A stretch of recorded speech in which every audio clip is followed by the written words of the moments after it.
ఈరోజైతే మరొక మినీ వ్లాగ్తో మీ ముందుకైతే వచ్చేసాను. నేనైతే తోటకూర పప్పు చేయబోతున్నానండి. చూడండి, తోటకూర అయితే తీసేసుకొని మంచిగా కట్ చేసుకొని వాష్ చేసి అయితే పెట్టేసుకున్నాను. అలాగే కొంచెం 20 రూపీస్ తోటకూర, అలాగే ఒక 10 పచ్చిమిరపకాయలు, 2 టమాటాలు, ఒక ఉల్లిపాయ వేసేసుకొని కుక్కర్ మూత పెట్టేసుకొని ఒక 4 విజిల్ అయితే అయిపోయేదాకా పెట్టేసుకున్నానండి. పక్కన కడాయి పెట్టేసుకొని జీలకర్ర ఆవాలు వేసేసుకొని ఎండుమిర్చి, అలాగే కొంచెం కచ్చాపచ్చగా వేసుకున్న వెల్లుల్లిని కూడా వేసేసుకొని కొద్దిసేపు ఫ్రై చేస్తున్నాను. ఫ్రై చేసుకున్న తర్వాత కొంచెం కరివేపాకు కూడా కొంచెం చిటపటలాడగానే కొద్దిగా ముందుగా కట్ చేసి పెట్టుకున్న కొత్తిమీరని కూడా వేసేసుకొని కొంచెం ఫ్రై చేస్తున్నానండి.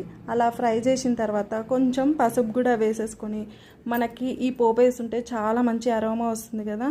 తోటకూర పప్పు కూడా చాలా సూపర్గా ఉంటుంది. మీరు ఒకసారి ట్రై చేయండి. ఇప్పుడు ఈ పోసును తీసి మన పప్పు ముందుగానే ఉడికిందండి, ఆ ఉడికిన పప్పులో వేసేసుకుంటున్నాను. చూడండి.